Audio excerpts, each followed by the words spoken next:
दोस्तों, अरविंद केजरीवाल जो हैं, दिल्ली के चुनाव हारने जा रहे हैं। मैं ये जब बात बोल रहा हूँ, तो आप मान के चलिए कुछ ऐसे आंकड़े आपके पास पेश करूँगा और मैंने जो भी एनालिसिस किया है अभी 2 चुनावों में, मेरा वीडियो अगर आप लोग देखते होंगे, तो ज़रूर जाकर देखिए। मैंने हरियाणा के बारे में भी लिखा था कि जितने भी एग्ज़िट पोल हैं, वो मतलब बोल सकते हैं फेक साबित होंगे। ऐसे ही महाराष्ट्र में भी बोला था कि बीजेपी को एज रहेगा। मैं नहीं बोला था क्लीन स्वीप करेंगे। ऐसे मैंने हरियाणा में भी नहीं बोला था कि बीजेपी क्लीन स्वीप करेगी। लेकिन मैंने ज़रूर बोला था कि एग्ज़िट पोल फेक साबित होंगे और हरियाणा में बोला था कि बीजेपी को एज है।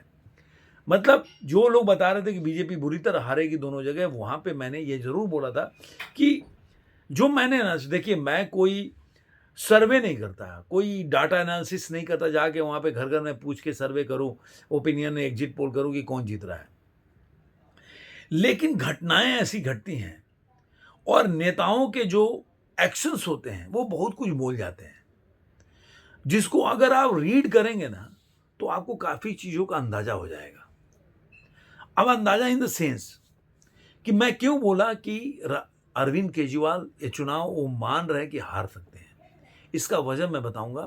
लेकिन अभी तक आपने अगर मेरा चैनल को सब्सक्राइब नहीं किया तो सब्सक्राइब जरूर करें, दोस्तों के साथ, सगे संबंधियों को वीडियो को लाइक करें, शेयर करें। तो चलिए वीडियो को शुरू करते हैं और मैं बताता हूं वजह क्या है। पहला चीज कि अरविंद केजरीवाल ने, जब आदमी हार के कगार पे होता है या वो जानता है कि मैं हार सकता हूं, तो वो, जैसे कि मान लीजिए अब आपको दिमाग में मैं बोलूँगा कि अरे यार, मैंने अरविंद केजरीवाल ने बहुत से अपने सिटिंग एमएलए का टिकट काट दिया, तो आप बोलेंगे बीजेपी ने में काटा है। काटा है इसलिए कि उनको वहाँ पे लगता था कि वो हार सकते हैं उस एमएलए के साथ। तो अरविंद केजरीवाल भी हार सकते हैं, मानने को तैयार है।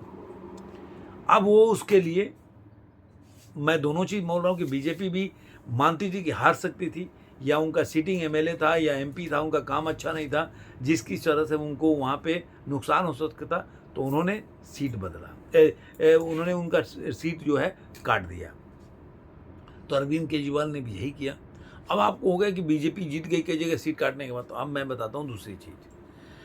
काटने के बावजूद भी सीट बड़े बड़े नेताओं का नहीं बदला। मान लीजिए कि अगर किसी का सीट नहीं कटा, जैसे मान लीजिए कि राजनाथ सिंह जी हैं, तो लखनऊ के हैं तो लखनऊ से लड़े। जो बड़ा बड़ा लीडर जहाँ से लड़ता था वहीं लड़ा। लेकिन आप सोचिए, डिप्टी सीएम अगर वो अपना जो पड़पड़गंज का छोड़ के जंगपुरा से लड़ेगा, तो आप सोचिए कि क्या वजह है कि डिप्टी सीएम को अपना जगह छोड़ना पड़ रहा है। तो वो जंगपुरा से लड़ने क्यों गए? अब जंगपुरा में एक और चीज़ से आपका ध्यान खींचूंगा कि जंगपुरा से ही लड़ने में वो क्यों इंटरेस्टेड थे? इतना बड़ा लीडर, आप देखिए वहाँ का डेमोग्राफी समझिए कि आज वहाँ पे मुस्लिम मतदाता ज़्यादा हैं, इसलिए जंगपुरा से गए। जैसे कि आप राहुल गांधी को देखे होंगे कि पहली बार जब 2019 में चुनाव हुआ था, उनको कॉन्फिडेंस नहीं था कि वो चुनाव जीत सकते हैं अमेठी से, तो इसलिए वो चले गए कहाँ? वायनाड। वही सेम कहानी इनके साथ भी हुआ। ये जंगपुरा में गए, वहाँ से गए जहाँ पे मुस्लिम मतदाता ज़्यादा हैं। और यही बात आतिशी के लिए भी ढूंढा जा रहा था कि यही कहीं ऐसे जगह से लड़े जहाँ से वो चुनाव जीत सके। लेकिन ऐसा उनको कोई सीट देखने को नहीं मिला। अब उतना डेमोग्राफी तो अब चेंज भी नहीं कर सकते, आप चेक भी नहीं कर सकते। तो पहला चीज़ ये। अब दूसरा चीज़ देखिए कि जो ये अरविंद केजरीवाल आज मानते हैं, जो कांग्रेस के ऊपर आरोप लगा रहे हैं कि कांग्रेस जो बीजेपी के बी टीम के रूप में काम कर रही है, इसका मतलब वो समझ रहे हैं कि कांग्रेस का और बीजेपी थी उनका वोट जो है, जो वोटर है, एक ही है। तो अगर कांग्रेस अपना अगर मजबूती से चुनाव जितना लड़ेगी और जनता जो है, मुस्लिम मतदाता अगर कन्फ्यूज होकर कुछ लोग कांग्रेस के साथ चले जाएंगे, कुछ लोग आम आदमी पार्टी के साथ चले जाएंगे, तो यहाँ पे आम आदमी पार्टी को बहुत बड़ा नुकसान हो सकता है। ये चीज़ है। दूसरी चीज़ मैंने बताया कि नुकसान हो सकता है। क्यों? क्योंकि कांग्रेस भी इस समय बहुत ही मजबूती से लड़ने का प्रयास कर रही है। क्योंकि कांग्रेस को इस समय जो सर्वे है, 2024 के इलेक्शन के बाद से जितने भी चुनाव हुए, उसमें कांग्रेस ने देखा कि मुस्लिम मतदाता जो एक टाइम में कांग्रेस को छोड़ के दूसरी पार्टियों में शिफ्ट हो गए थे, अब धीरे धीरे वो कांग्रेस में वापस आ रहे हैं। तो इसलिए कांग्रेस को कहीं ना कहीं से शुरुआत तो करनी होगी।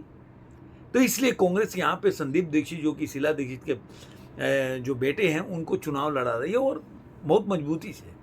तो यहाँ पे अरविंद केजरीवाल को ये डर लग गया कि मुस्लिम जो मतदाता है वो मतलब टूट सकता है, अगर कांग्रेस के पास जाएगा तो उनको नुकसान होगा। तो वो साबित करने का प्रयास कर रहे हैं कि बीजेपी के बी टीम के रूप में कांग्रेस पार्टी के ये लोग लड़ने का प्रयास कर रहे हैं और संदीप दीक्षित को बीजेपी फंडिंग कर रही है। अगर फंडिंग करें तो आप जाके एफआईआर भी कर सकते हो, जो भी है मतलब। अब इसी में वो क्या गया, प्रकाश जो प्रवेश वर्मा जो लड़ रहे हैं, मेरे ख्याल से वो अरविंद केजरीवाल के खिलाफ ही लड़ रहे हैं, तो नई दिल्ली के सीट थे। तो अब अरविंद केजरीवाल के जितने भी मंत्री हैं, जितने भी एक मतलब जो टॉप लीडर हैं, चाहे वो संजय सिंह हो, आपको आतिशी हो, ये सारे लोग बाहर आकर बोल रहे हैं कि प्रवेश वर्मा जो है पैसा बांट रहे हैं चुनाव जीतने के लिए। तो ये ऐसा नहीं लग रहा आपको कि ईवीएम वाला जब ईवीएम के ऊपर लांछन चुनाव के पहले से तब लगाना शुरू कर देता है जब उसको लग जाता है कि मैं चुनाव हार सकता हूँ।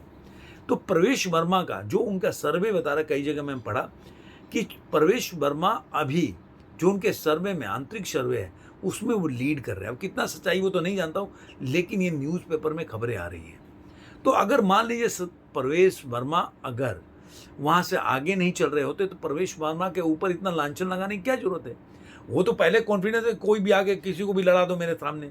वो कॉन्फिडेंट इस समय अरविंद केजरीवाल के चेहरे पे नहीं दिख रहा, वो बहुत पैनिक मूड में है। इसीलिए वो डेली जो प्रेस कॉन्फ्रेंस है वो प्रवेश वर्मा के ऊपर भी हो रहा है कि प्रवेश वर्मा के ऊपर कांग्रेस क्यों नहीं आरोप लगा रही है कि प्रवेश वर्मा पैसा बांट रहे हैं, क्योंकि उनको लग रहा है कि प्रवेश वर्मा अगर उनके इमेज को डेंट नहीं किया जाएगा तो शायद अरविंद केजरीवाल इस बार चुनाव हार सकते हैं। और एक कोई देखिए, इलेक्शन में जब इंदिरा गांधी चुनाव हार सकती है, जब राहुल गांधी चुनाव हार सकते हैं, तो चुनाव कोई भी हार सकता है, कोई भी जीत सकता है। ये समय है। बहुत पावरफुल लीडर भी अपने को अगर ईगो प्रॉब्लम आ जाए, अहंकार आ जाए कि मैं चुनाव नहीं, मुझे कोई नहीं हरा सकता, तो आप इसकी गारंटी नहीं ले सकते। और इस बार अरविंद केजरीवाल का यही चीज दिख रहा है।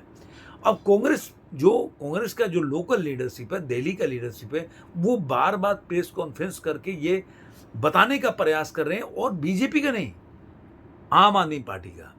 अब यहाँ पे बीजेपी साइड में है। अब लड़ाई चल रहा है किसके बीच में, क्योंकि दोनों को एक दूसरे का वोट चाहिए, वोटर चाहिए, क्योंकि दोनों जानते हैं कि उनका वोटर जो है सिमिलर है। तो जो ज़्यादा अपने को मजबूती रूप से प्रेस कॉन्फ्रेंस कर दूसरे को गलत साबित करेगा और ये साबित करेगा कि वो बीजेपी के खिलाफ अच्छे से वही लड़ सकता है, वही आएगा आगे। और यही कारण है कि अरविंद केजरीवाल आज के टाइम में, उन्होंने 24 घंटे का अल्टीमेटम दिया था कि कांग्रेस अगर अजय माकन को कांग्रेस पार्टी से नहीं निकालती है तो वो इंडी गठबंधन छोड़ देंगे। अब वही बात है कि इंडी गठबंधन में उनकी बात सुनने वाला है कौन। ममता बनर्जी ठीक है, उनका रिलेशन अच्छा है, लेकिन क्या कांग्रेस से कोई बड़ा पार्टी है? आज कांग्रेस के पास 99 सीट है।